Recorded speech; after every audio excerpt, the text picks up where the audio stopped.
प्रिय भक्तों, आप सभी का हमारे YouTube चैनल भक्ति एक साधना में स्वागत है। आज हम आपको इस वीडियो में मार्गशीर्ष मास के छठे अध्याय की कथा सुनाने जा रहे हैं। बोलिए श्री कृष्ण भगवान की जय हो, विष्णु भगवान की जय हो। प्रिय भक्तों, आज हम मार्गशीर्ष मास के छठे अध्याय की वह अद्भुत पुण्यप्रद और हृदय स्पर्शी कथा सुनाने जा रहे हैं, जिसमें श्री हनुमान जी की अनंत कृपा, संतान प्राप्ति का चमत्कार और भक्ति की सर्वोच्च शक्ति का बोध होता है।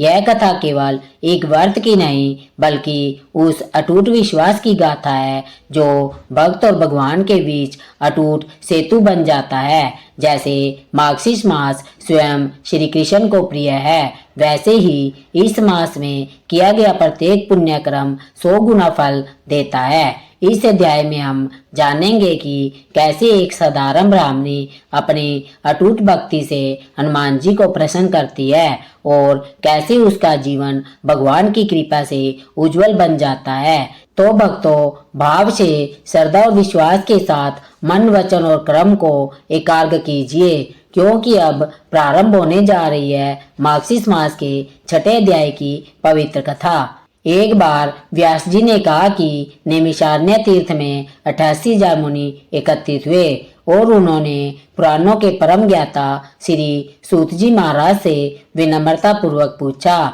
हे महामुनि, आपने हमें अनेकों पुराणों की पवित्र कथाएं सुनाई है, कृपया करके अब हमें ऐसा व्रत और कथा बताए जिसके करने से संतान की प्राप्ति हो और मनुष्य के रोग, शोक, अग्नि तथा समस्त दुखों का भय दूर हो जाए, क्योंकि कलयुग में जीवों की आयु बहुत अल्प हो गई है। लोग निरंतर रोग, चिंता और कष्टों से घिरे रहते हैं। ऐसे में वे भगवान श्री हरि के चरणों में ध्यान कैसे लगा सकेंगे। तब श्री सूत जी बोले, हे मुनियों, आपने लोक कल्याण के लिए अत्यंत उत्तम प्रश्न किया है। एक समय यही प्रश्न धर्मराज युधिष्ठिर ने भगवान श्री कृष्ण से किया था। वही पवित्र संवाद मैं तुम्हें सुनाता हूँ, ध्यान पूर्वक सुनो। एक दिन पांडवों की सभा में भगवान श्री कृष्ण विराजमान थे।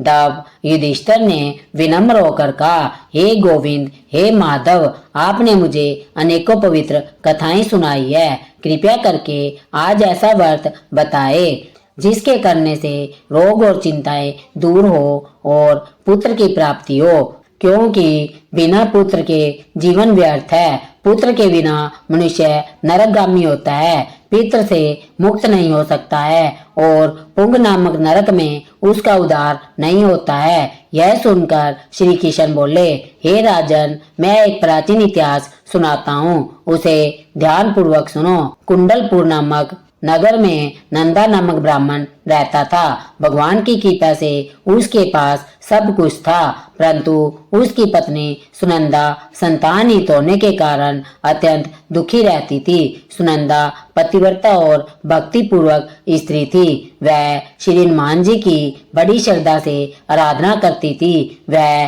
प्रत्येक मंगलवार को व्रत रखती, भोजन बनाकर पहले श्री हनुमान जी को भोग लगाती और फिर स्वयं भोजन करती।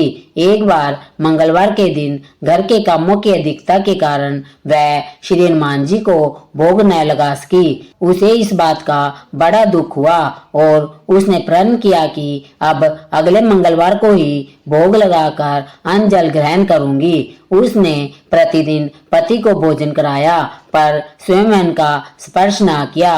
मन ही मन श्री हनुमान जी की भक्ति में लीन रही। 6 दिन बीत गए और अगले मंगलवार को वह भूखी प्यासी मूर्छित होकर गिर पड़ी। उसकी अटूट भक्ति से प्रसन्न होकर श्री हनुमान जी प्रकट हुए और बोले, सुनंदा, मैं तेरी भक्ति से प्रसन्न हूँ, वर मांग। सुनंदा हर्ष से पुलकित होकर चरणों में गिर पड़ी और बोली, हे प्रभु, मुझे संतान का वर दीजिए।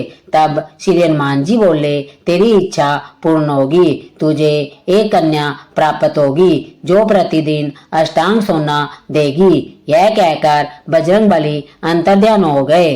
सुनंदा प्रसन्न हो गई और सब समाचार अपने पति को कह सुनाया। ब्राह्मण को कन्या का वरदान सुनकर कुछ खेद हुआ, पर सोना मिलने की बात जानकर वह प्रसन्न हुआ और सोचा कि ऐसी कन्या से तो हमारी निर्धनता भी मिट जाएगी। शीघ्र ही ब्राह्मणी गर्भवती हुई और 10वें महीने में उसने एक सुंदर कन्या को जन्म दिया। 10वें दिन नामकरण संस्कार हुआ और पुरोहित ने उसका नाम रत्नावली रखा, क्योंकि वह कन्या प्रतिदिन सोना देती थी। पूर्व जन्म में रत्नावली ने मंगल देव का व्रत किया था, उसी के प्रभाव से उसे यह वर मिला था। नंदा ब्राह्मण शीघ्र ही धनवान हो गया। कालांतर में ब्राह्मण नंदा में अभिमान आ गया। जब रत्नावली 10 वर्ष की हुई तब सुनंदा ने अपने पति से कहा, अब यह विवाह योग्य हो गई है, कृपया करके योग्य वर देखिए। ब्राह्मण ने कहा, अभी तो वह छोटी है। तब सुनंदा बोली, शास्त्रों में कहा गया है कि 8 वर्ष में गौरी, 9 वर्ष में रोहिणी और 10 वर्ष में कन्या यदि राजस्वला हो जाए तो माता पिता और बड़ा भाई जो उसे देखता है वे नरकगामी होते हैं, अतः शीघ्र इसका विवाह करिए। ब्राह्मण बोला, अच्छी बात है, मैं योग्य वर की खोज करवाता हूँ। अगले दिन उसने अपने दूत को भेजा, जिसने पंपई नगर में एक सुशील तेजस्वी ब्राह्मण पुत्र सोमेश्वर को देखा। दूत ने उसका परिचय नंदा को दिया। नंदा प्रसन्न हुआ और शुभ मुहूर्त में कन्यादान कर दिया। विवाह संपन्न हुआ, सब प्रसन्न हुए, परंतु लोभस नंदा ब्राह्मण व्याकुल हो उठा। उसने सोचा, रत्नावली चली जाएगी तो सोना देना बंद हो जाएगा। विवाह में जो धन था वह खर्च हो गया और जो शेष है वह भी शीघ्र समाप्त होगा। मैंने तो बहुत बड़ी भूल की। काश कोई उपाय होता जिससे रत्नावली मेरे घर में ही रहती और ससुराल ना जा पाती। लोभ रूपी राक्षस उसके मन पर छा गया। रात भर वह बेचैनी से करवटें बदलता रहा और अंततः उसने एक अत्यंत क्रूर निर्णय ले लिया। विचार किया कि जब रत्नावली को लेकर उसका पति सोमेश्वर अपने घर जाएगा तो वह रास्ते में छुपकर सोमेश्वर का वध कर डालेगा और अपनी कन्या को अपने घर ले आएगा, जिससे नियमित रूप से उसे सोना भी मिलता रहेगा और समाज का कोई भी मनुष्य उसे दोष भी नहीं दे सकेगा। प्रातः हुई तो नंदा और सुनंदा ने अपने जवाई तथा लड़की को बहुत सारा धन देकर विदा किया। सोमेश्वर अपनी पत्नी रत्नावली को लेकर ससुराल से अपने घर की तरफ चल दिया। ब्राह्मण नंदा महालोभ के वशीभूत होकर अपनी मति भ्रष्ट कर चुका था। पाप पुण्य का उसे कोई विचार ही नहीं रहा। उसने अपने ब्राह्मण और क्रूर निर्णय को अंजाम देने के लिए उसने अपने दूत को मार्ग में अपने जवाई का वध करने के लिए भेज दिया था, ताकि रत्नावली से मिलने वाला सोना उसे हमेशा प्राप्त होता रहे और वह कभी निर्धन ना हो सके। ब्राह्मण के दूत ने अपने स्वामी की आज्ञा का पालन करते हुए उसके जवाई सोमेश्वर का मार्ग में ही वध कर दिया। समाचार मिलने पर ब्राह्मण नंदा मार्ग में पहुंचा और रोती हुई अपनी पुत्री रत्नावली से बोला, हे पुत्री, मार्ग में लुटेरों ने तेरे पति का वध कर दिया है। भगवान की इच्छा के आगे किसी का कोई वश नहीं चलता। अब तू घर चल, वहीं रहकर शेष जीवन बिताना। जो भाग्य में लिखा है वही होगा।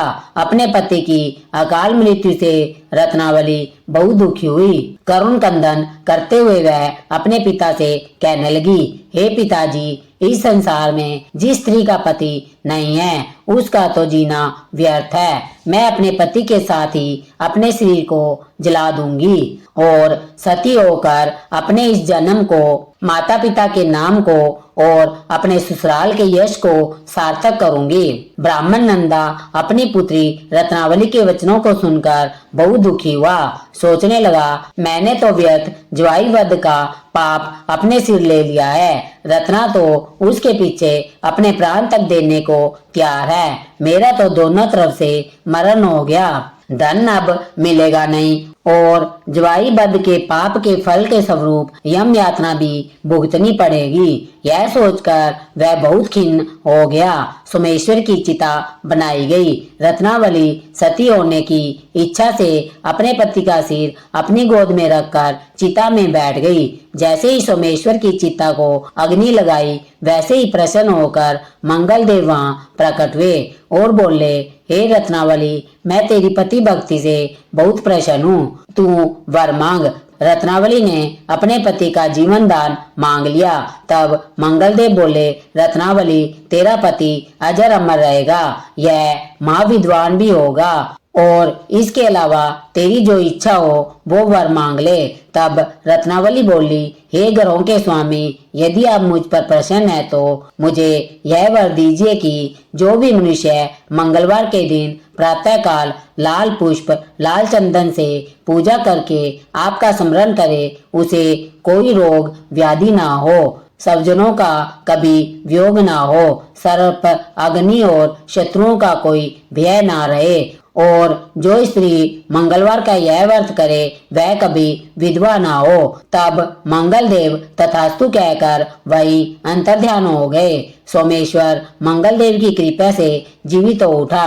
अब रत्नावली अपने पति को पुनः प्राप्त कर बहुत प्रसन्न हुई और मंगल देव का व्रत वह प्रत्येक मंगलवार को करने लगी। वृतराज और मंगल देव की कृपा से इस लोक में सुख ऐश्वर्य भोगते हुए अंत में वह अपने पति के साथ स्वर्ग लोक को गई। बोलिए पवन पुत्र हनुमान की जय। भक्तों, आज की यह कथा अत्यंत अद्भुत हृदय को भक्ति रस से सरोबार करने वाली है और श्री राधा रानी की नाम महिमा को प्रकट करने वाली है। कथा इस प्रकार है। एक बार एक व्यक्ति था जो अपने जीवन में कभी भी किसी भगवान, किसी देवी देवता का नाम नहीं लेता था। ना वह मंदिर जाता था, न कोई पूजा पाठ करता था। उसके पिता को यह बात बहुत दुख देती थी क्योंकि वह स्वयं अत्यंत धार्मिक थे। एक दिन वह व्यक्ति अपने पुत्र की इस उदासीनता से व्याकुल होकर एक महान संत के पास पहुंचा और विनम्रता से बोला, संत जी, मेरा बेटा भगवान का नाम नहीं लेता है, किसी देवी देवता को नहीं मानता है, कृपया करके कोई ऐसा उपाय बताइए कि इसका मन भी भगवान में लग जाए। संत मुस्कुराए और बोले, बेटा कल अपने पुत्र को मेरे पास लेकर आना, मैं देखता हूँ कि उसकी बुद्धि का अहंकार कैसे मिटेगा। अगले दिन वह व्यक्ति अपने बेटे को संत के पास ले आया। संत ने बड़े स्नेह से उसे देखा और बोले, बेटा बोल राधे राधे। वो युवक मुस्कुराते हुए बोला, मैं क्यों बोलूं राधे राधे। संत ने पुनः कहा, बोल बेटा राधे राधे। पर युवक फिर बोला, मैं क्यों कहूँ बार बार। समझाने पर भी जब वह नहीं बोला तो अंत में संत जी ने शांत स्वर में कहा, बेटा याद रखना, जब तू मरेगा और यमराज के दरबार में जाएगा, तब जब यमराज तुझसे पूछे कि तूने कभी भगवान का नाम लिया है, तब तू कह देना कि मैंने एक बार राधे राधे कहा था। इतना कहकर संत जी वहां से चले गए। समय बीता, काल का चक्र चला और वह युवक भी मृत्यु के द्वार पर पहुंचा। उसके प्राण शरीर से अलग हुए और यमदूत उसे पकड़कर यमलोक ले गए। वहां यमराज स्वयं उपस्थित थे। उन्होंने गंभीर स्वर में पूछा, बताओ तुमने अपने जीवन में क्या कोई पुण्य कर्म किया है? क्या कभी भगवान का नाम लिया है? तभी उस व्यक्ति को संत जी की बातें याद आ गई। उसने कहा, हाँ महाराज, एक बार मैंने अपने जीवन में श्री राधा रानी का नाम लिया था। यह सुनकर यमराज कुछ सोच में पड़ गए। बोले, एक बार नाम लेने का फल क्या होता है यह तो मुझे भी ज्ञात नहीं। चलो इंद्र के पास चलते हैं, वही बताएंगे। परंतु वह व्यक्ति बोला, मैं ऐसे नहीं जाऊंगा, पहले पालकी लाओ, मैं उसमें बैठकर जाऊंगा। यमराज कुछ क्षण स्तंभ रहे, फिर बोले, ठीक है। उन्होंने पालकी मंगवाई, 4 कहार लगाए। तभी वह व्यक्ति बोला, सबसे आगे वाले कहार को हटा दो, उसकी जगह आप यमराज जी स्वयं लगिए। यमराज जी को उसकी वाणी में अद्भुत तेज महसूस हुआ। उन्होंने उसकी आज्ञा मान ली और स्वयं पालकी उठाई। अब सब मिलकर इंद्रलोक पहुंचे। इंद्र ने देखा कि यमराज स्वयं किसी मनुष्य की पालकी उठा रहे हैं। वह विस्मित रह गया। बोले, हे यमराज, यह कौन है? यमराज ने कहा, यह वह व्यक्ति है जिसने केवल एक बार श्री राधा रानी का नाम लिया है। हम जानना चाहते हैं कि उसके नाम का इतना प्रभाव क्या है। इंद्र बोले, महिमा तो अनंत है, पर इसका रहस्य मुझे भी ज्ञात नहीं है। चलो ब्रह्मा जी से पूछते हैं। तब वह व्यक्ति बोला, इंद्र जी, अब आप दूसरे कहार की जगह पालकी उठाइए। अब स्थिति यह थी कि स्वयं मृत्यु के स्वामी यमराज और देवराज इंद्र उस व्यक्ति की पालकी उठाए हुए थे। वे ब्रह्मलोक में पहुंचे। ब्रह्मा जी ने देखा कि इंद्र और यमराज किसी व्यक्ति की पालकी उठा रहे हैं। वे चकित हो गए। उन्होंने पूछा, यह क्या हो रहा है? इंद्र और यमराज बोले, पितामह, यह व्यक्ति एक बार राधा रानी का नाम लेकर मर गया है। हम यह जानना चाहते हैं कि उस नाम की शक्ति कितनी है। ब्रह्मा बोले, राधा नाम की महिमा तो ब्रह्मांड में भी विशाल है, परंतु इसका रहस्य मुझे में नहीं ज्ञात। मुझे विश्वास है कि भगवान शिव को अवश्य पता होगा। तभी वह व्यक्ति बोला, अब ब्रह्मा जी तीसरे कार को हटा दीजिए और उसकी जगह आप लग जाइए। ब्रह्मा जी भी अब उस व्यक्ति के तेज से प्रभावित होकर उसकी बात मान गए। अब चारों लोकों के अधिपति उस व्यक्ति की पालकी उठा रहे थे। आगे यमराज, फिर इंद्र और उसके पीछे ब्रह्मा जी, और चौथे कार के स्थान पर अब जाने वाले थे स्वयं भगवान शिव। जब वे कैलाश पहुंचे तो भगवान शिव ने यह दृश्य देखा। एक साधारण मनुष्य की पालकी चारों देव उठाए हुए हैं। भोलेनाथ मुस्कुराए और बोले, हे इंद्र, हे यमराज, हे ब्रह्मा, यह क्या लीला है? सबने एक साथ कहा, महादेव, यह व्यक्ति केवल एक बार श्री राधा रानी का नाम लेकर मर गया है। हम जानना चाहते हैं कि केवल एक बार राधा नाम लेने की महिमा क्या है। शिव जी बोले, महिमा तो असीम है, पर इसका पूर्ण रहस्य केवल भगवान विष्णु को ही ज्ञात है। चलो उन्हीं से पूछते हैं। तब वो व्यक्ति बोला, महादेव, अब आप भी चौथे कार की जगह पालकी उठाइए। अब देखिए दृश्य कितना अलौकिक था। यमराज, इंद्र, ब्रह्मा और स्वयं शिव, यह चारों उस व्यक्ति की पालकी उठा रहे थे।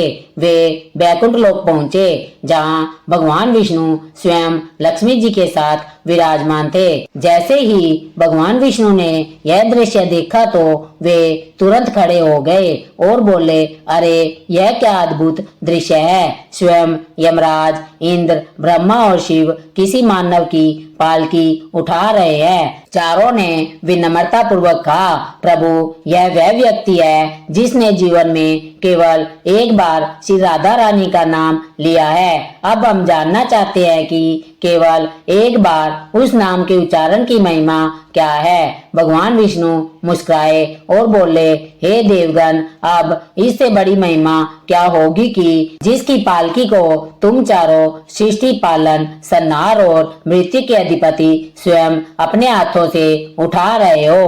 केवल एक बार राधा नाम लेने से यह इतना पवित्र हो गया है कि यह अब मेरी गोद में बैठने योग्य है। इतना कहते ही भगवान विष्णु ने उस व्यक्ति को अपनी गोद में उठा लिया और बोले, अरे राधा नाम का स्मरण तो मुझको भी बांध देता है। जब कोई भक्त रा शब्द उच्चारित करता है तो मैं सारे कार्य छोड़कर खड़ा हो जाता हूँ और जैसे ही वह धा शब्द बोलता है मैं दौड़कर उसे अपनी गोद में भर लेता हूँ। भगवान विष्णु की वाणी सुनकर सारे देव भाव विभोर हो गए। चारों देवों ने उस व्यक्ति को प्रणाम किया और कहा, धन्य है वह नाम जो स्वयं ईश्वर को भी आकर्षित कर ले। तब भगवान बोले, सच है राधा नाम वह अनंत शक्ति है जिसमें संपूर्ण ब्रह्मांड की चेतना समाई है। यह नाम प्रेम का सार है, यह नाम मुक्ति का द्वार है, यह नाम भक्ति के पराकाष्ठा है। जिसने एक बार इसे प्रेम से लिया वह कभी मृत्यु के बंधन में नहीं बंधता। उस क्षण बैकुंठ में दिव्य ज्योति फैल गई। स्वर्गीय गंध ने चारों दिशाओं को भर दिया। नारद जी वीणा बजाने लगे, गंधर्व नृत्य करने लगे और आकाशवाणी हुई, जो केवल एक बार राधा नाम का स्मरण करता है वह अनंत युगों तक स्वर्गीय सुख भोगता है और अंत में श्री कृष्ण के धाम में स्थान पाता है। भगवान ने उस व्यक्ति को अपने समीप रख लिया और कहा, अब तू यहाँ मेरे साथ रहेगा क्योंकि तूने उस प्रेम्य नाम का उच्चारण किया है जिसने मुझे भी अपने वंश में कर लिया है। भक्तों, यह कथा हमें यह शिक्षा देती है कि भगवान तक पहुँचने के लिए किसी बड़े यज्ञ, तप या दान की आवश्यकता नहीं है। केवल प्रेम पूर्वक हृदय से लिया गया राधे राधे का नाम ही समस्त पापों का नाश कर देता है। इसलिए आइए अब हम सब मिलकर प्रेम से पुकारे, राधे राधे। जय श्री कृष्णा। भक्तों, जब ब्रिज धाम से श्री राधा रानी और यशोदा मैया द्वारका पहुँचे तो उस क्षण का वातावरण मानो सृष्टि का सबसे भव्य दृश्य बन गया। श्री मद्भागवत, महापुराण और विविध ग्रंथों के अनुसार जब श्री कृष्ण द्वारका में विराजमान हो गए और समय बीतता गया तब नंद बाबा और यशोदा मैया का असहनीय हो गया। शताब्दियां बीतती चली गई और अंततः 100 वर्षों के उपरांत एक ऐसा अवसर आया जब नंद यशोदा द्वारका पहुँचे। 100 वर्षों के लंबे विरह के बाद जब नंद बाबा और यशोदा मैया द्वारका पहुँचे तब वहाँ का राजसी वैभव उनके लिए कोई मायने नहीं रखता था। उनकी आंखें तो बस अपने नंद लल्ला की खोज कर रही थी। वही लल्ला जो कभी गोकुल की गलियां में माखन चुराकर भागा करता था। जैसे ही ठाकुर जी ने माता पिता को देखा वे सिंहासन से कूदकर दौड़े और यशोदा मैया के चरणों में लिपट गए। उनकी आंखों से आंसुओं की अविरल धारा बहने लगी। यशोदा मैया रोते हुए बार बार कह रही थी, लाला तू हमें छोड़कर क्यों चला गया? और नंद बाबा का कंठ भी भाव से भर गया। वे कृष्ण को आलिंगन में भरकर फूट फूट कर रो पड़े। उसी समय श्री राधा रानी भी वहां पहुंची। वर्षों का बिछोह उनके नेत्रों से बह निकला और वह केवल इतना ही कह सकी, श्याम तेरे बिना 100 वर्ष युगों जैसे लगे। उस क्षण स्वयं द्वारकाधीश राजाधिराज का सारा वैभव तिरोहित हो गया और वे अपनी मैया की गोद में शिशु बनकर लिपट गए। चारों ओर उपस्थित संत, महापुरुष और भाग्य आदित्य मिलन को देख स्तंभ हो गए, क्योंकि वह केवल माता पिता और पुत्र का मिलन नहीं था, यह ब्रज और द्वारका के विरह और मिलन के, भक्ति और प्रेम के शाश्वत संगम का अद्भुत परिणाम था। भक्तों, आइए अब हम सब इस भाव विभोर कर देने वाले प्रसंग को सुने और आप भी भक्ति रस में डूब जाइए, क्योंकि यह केवल कथा नहीं बल्कि भगवान के प्रेम का अमर संदेश है। जब ब्रिजवासी कुरुक्षेत्र पहुंचे तो उन्होंने देखा कि वहां विशाल महल जैसे शिविर खड़े हैं, अंटारियां सजी है और चारों ओर अपार भीड़ उमड़ी है, क्योंकि स्वयं द्वारकाधीश श्री कृष्ण पधारे हैं। नंद बाबा और यशोदा मैया हाथ में छड़ी लिए एक दूसरे का हाथ थामे भीड़ में घूमते हुए पूछ रहे थे, अरे लल्ला कहाँ है? हम तो लाला से मिलने आए हैं। यशोदा मैया की आंखें दबदबा उठी और बोली, नंद जी, आपने तो कहा था कि यहाँ लाला मिलेगा, पर यहाँ तो कोई सुद्धि नहीं पूछ रहा है। नंद बाबा ने सतावना दी, धीरज रखो यशोदा, अभी मिलेंगे। वे द्वारपाल से जाकर बोले, भैया कन्हैया भीतर है क्या? हम ब्रज से आए हैं, मैं नंद बाबा हूँ और यह यशोदा मैया है।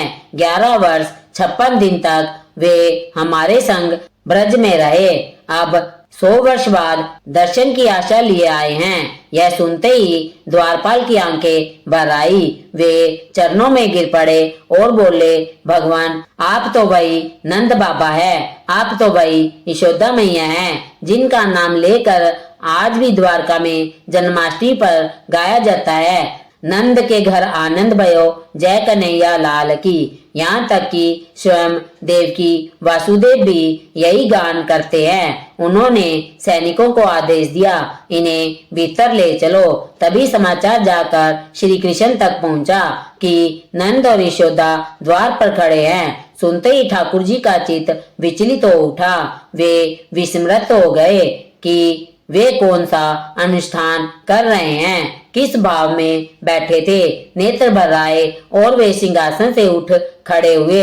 हृदय में केवल यही पुकार गूंज रही थी, मेरा नंद बाबा, मेरी मैया।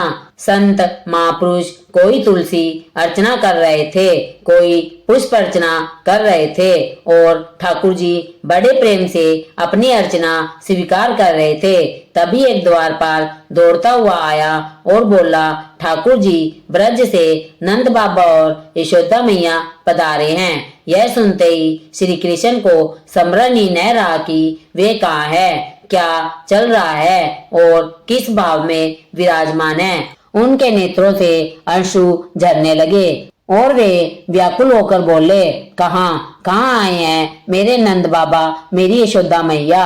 सैनिकों ने संभाला तो बोले, मुझे शीघ्र लेकर चलो, मेरी यशोदा मैया आ रही है, विलंब मत करो। उधर यशोदा मैया, जिनकी आंखों की ज्योति लंबे विरह और निरंतर अश्रुपात से छीन हो चुकी थी, जैसे ही आगे बढ़ी, ठाकुर जी ने सबसे पहले अपना मुकुट उतार कर उनके चरणों में रख दिया और माँ के चरणारविंद से लिपट कर फूट फूट कर रो पड़े। बड़े बड़े ऋषि, ब्राह्मण और महापुरुष इस अवसर पर जप तप में निमग्न थे, किंतु वहां एक अद्भुत दृश्य घट रहा था। द्वारकाधीश राजाधिराज श्री कृष्ण अपनी यशोदा मैया के चरणों से लिपट कर बालक की भांति करुण क्रंदन कर रहे थे। यशोदा ने भी झुककर अपने लल्ला को उठाया, कभी उसके चरणों को चूमती, कभी कान, कभी मुख, कभी नासिका को स्पर्श करती और बार बार कहती, लल्ला तू तो बड़ा हो गया, पर मेरे लिए तो अभी भी वैसा ही नन्हा है। रोते रोते ठाकुर जी का आंचल भीग गया और यशोदा के वस्त्र भी। सभी मंत्री और सेनापति चकित थे, आसन और सिंहासन लगाने लगे, पर ठाकुर जी बोले, दूर करो सबको, मुझे भूमि पर मेरी मैया के पास बैठना है। और सचमुच वे वैसे ही गोद में समा गए, जैसे कोई 2-3 वर्ष का बालक अपनी माँ से लिपट जाता है। पुत्र, पौत्र और परपौत्र सब खड़े देखते रह गए, पर द्वारकाधीश अपनी मैया की गोद में नन्हे बालक बन गए और कहते रहे, मैया मुझे क्षमा कर दो, मैंने वचन दिया था पर आ ना सका, मुझे क्षमा कर दो। यह मिलन देखकर द्वारकावासी भी गर्वित हो उठे। उन्हें लगा कि हमारा प्रेम कहाँ और ब्रजवासियों का प्रेम कहाँ। नंद बाबा ठाकुर जी के केशों में हाथ फेरते रहे, चरणों को सहलाते रहे और यशोदा जी हृदय से लगाए दुलार करती रही। तभी रुक्मिणी आ गई। उन्होंने यह दृश्य देखा तो भाव भी रोकर बोली, हे नाथ, यह माता तो लक्ष्मी जैसी प्रतीत हो रही है। यशोदा जी ने रुक्मिणी को देखकर कहा, इनके मुख की कांत, केशों की छटा और गले के नौलखा हार से तो अपूर्व शोभा झलक रही है। यह कौन है?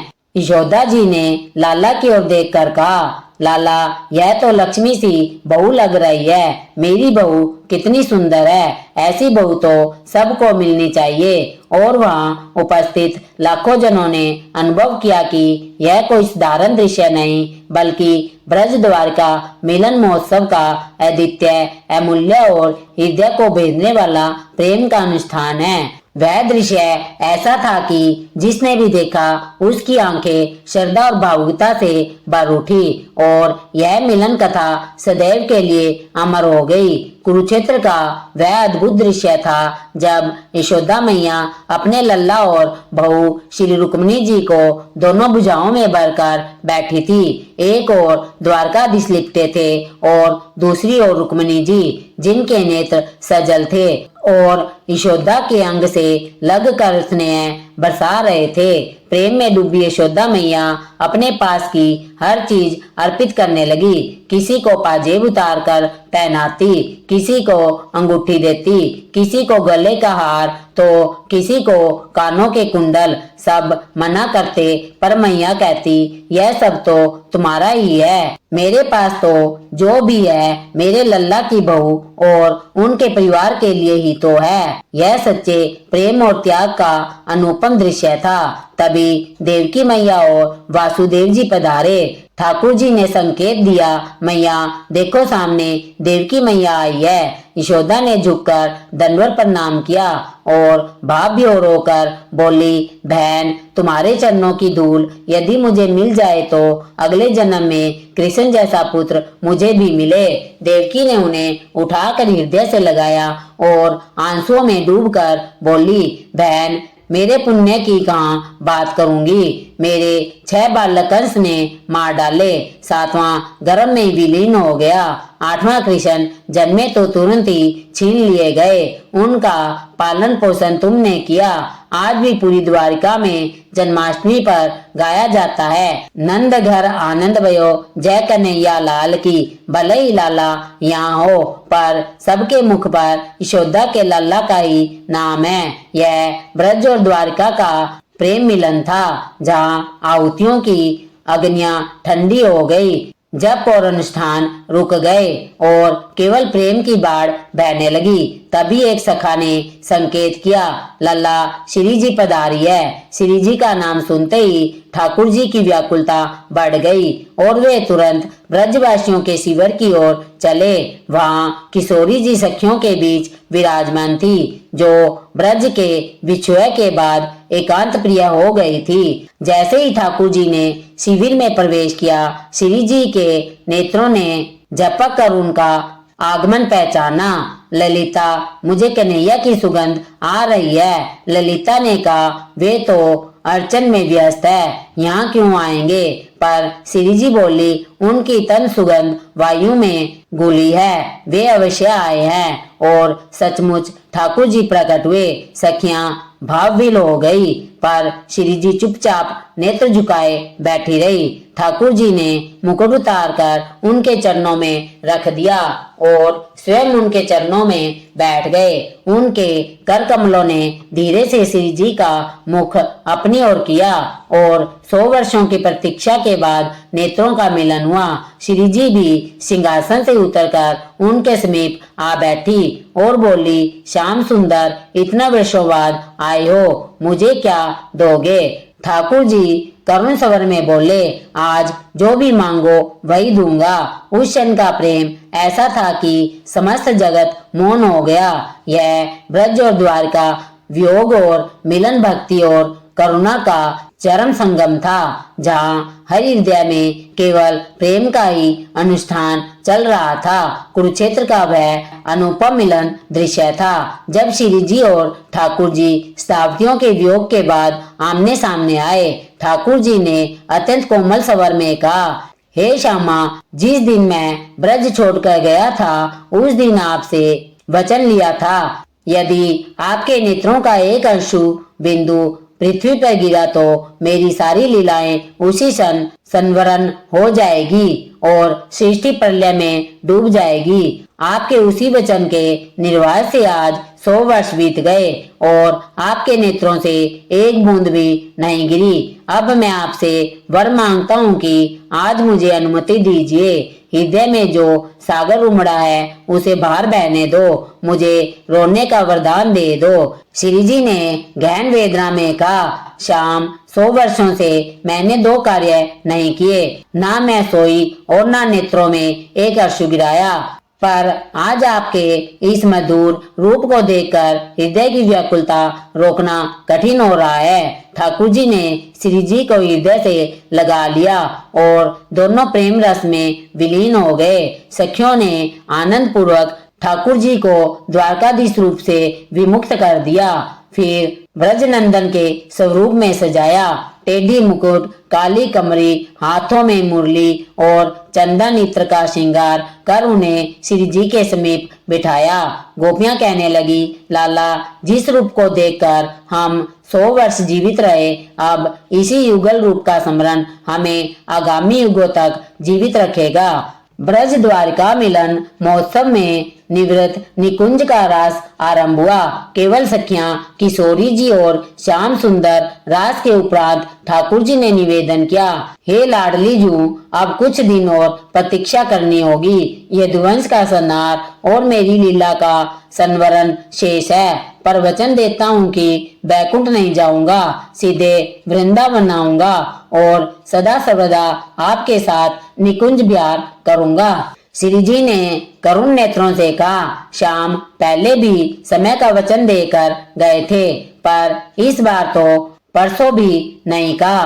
ठाकुर जी चरणों में गिरकर बोले, मुझे क्षमा करो, तुम्हारी आज्ञा से ही सब पूर्ण होगा। उस रात 100 वर्षों बाद पहली बार श्री जी ने ललिता से कहा, सेम सैया लगाओ, आज मैं शयन करूंगी, और बंसी को हृदय से लगाकर निद्रा में लीन हो गई। उधर रुक्मिणी जी व्याकुल होकर श्री जी के दर्शन को पहुंची। द्वार पर ललिता ने उन्हें रोका और कहा, आज तो किशोरी जी शयन कर रही है, यह 100 वर्षों के पश्चात का शयन है। किंतु रुक्मिणी जी की तीव्र विनती पर उन्हें झरोखे से दर्शन करवाए। रुक्मिणी जी ने देखा कि श्री जी कारी कमरी ओढ़े वक्ष पर ठाकुर जी की बंसी लगाए निद्रा में लीन थी। उसी क्षण उनके चरण बाहर निकले और उन्हें देखते ही रुक्मिणी का सारा अहंकार विशाल और ग्लानि मिट गई।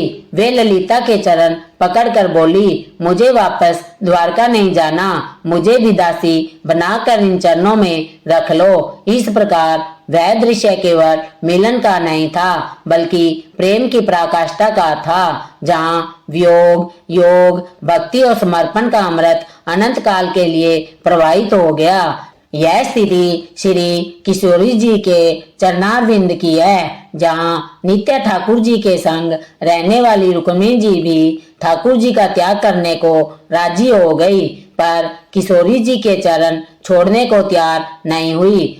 अभी तो उन्होंने श्री जी का मुख देखा भी नहीं था, केवल चरणों का दर्शन हुआ था और वे भाव और होकर रोने लगी। मुझे इन चरणों में रख लो, हे धन्य राधिका, मुझे बस चरणों की सेवा चाहिए। मुख का दर्शन भी ना सही, केवल एक बार चरणों का स्पर्श करा दो। ललिता और विशाखा ने भाव मुग्धा रुक्मिणी जी को दोनों भुजाओं में उठाया और जैसे ही उन्हें श्री जी के चरणारविंद का स्पर्श किया, किशोरी जी स्वयं उठ बैठी। रुक्मिणी ने जैसे ही मुख देखा, वे रुदन करने लगी और बोली, कोई मुझसे पूछे कि श्री जी कैसी है, पर ना मैं वर्णन कर पाऊंगी और ना ही शब्दों में कह पाऊंगी। बस एक ही कहूंगी कि जैसे श्याम सुंदर है, वैसे ही श्री जी है। वही नेत्र, वही नासिका, वही ओठ, वही पलक झपकाने का धन, सभी एक समान है। अंतर केवल इतना है कि वे गौरव है और श्याम सुंदर, श्यामवन रुक्मिणी जी जिन्होंने 24 घंटे ठाकुर जी की सेवा की थी, इस सत्य को सबसे अधिक जानती थी। वे भाव्य होकर चरण सेवा करती रही और श्री जी अपने हस्त कमल से उनका मस्तक सहलाती रही। रुक्मिणी ने प्रार्थना की, हे श्री जी, मैं तो चाहती हूँ कि 16,100 पटरानियां और 8 अन्य सखियां भी आपके चरणों का ऐसा दर्शन पा ले। हमें द्वारका नहीं लौटना, हम सबको अपने संग वृंदावन ले चलो। किशोरी जी ने कोमल स्वर में समझाया, धैर्य रखो, अभी कुछ दिन प्रतीक्षा करो, फिर हमारे हृदय बिहारी संत तुम सबको भी कुंज लीला में स्थान मिलेगा। रुक्मिणी जी ने प्रणाम कर आज्ञा ली और भाव में भीगी हुई लौट गई। जब संध्या हुई तो 16,100 पटरानियां अपने अपने नेत्र बिछाए प्रतीक्षा कर रही थी। ललिता, विशाला और अष्ट सखियों के संग श्री जी पधारी। उनके रूप माधुरी के दर्शन से सब अभिभूत हो गई। कोई मूर्छित हो गई, कोई आनंद अश्रु बहाने लगी। सब ने श्री जी का श्रृंगार किया।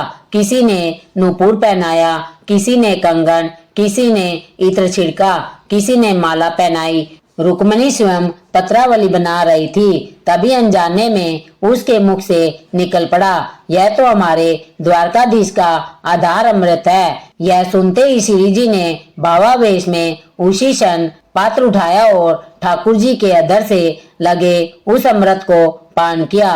अधर अमृत के छिड़कते ही ललिता, विशाला आदि सखियां अंजलि फैलाकर उसे ग्रहण करने लगी और वहां उपस्थित सभी पटरानियां भी उस कृपा सिंधु में डूब गई। यह अद्भुत और अप्रतिम ब्रज द्वारका मिलन महोत्सव था, जहां योग, भक्ति और प्रेम की पराकाष्ठा प्रकट हुई और सबके हृदय में यह सत्य अमित हो गया कि श्री जी ही ब्रज की अधीश्वरी है और ठाकुर जी के साथ अनंत प्रेम की अखंड धारा की एकमात्र स्रोत। प्रेम से बोलिए राधे कृष्ण। ऐसे ही और भी रोचक और आध्यात्मिक वीडियो के लिए चैनल को सब्सक्राइब कर ले।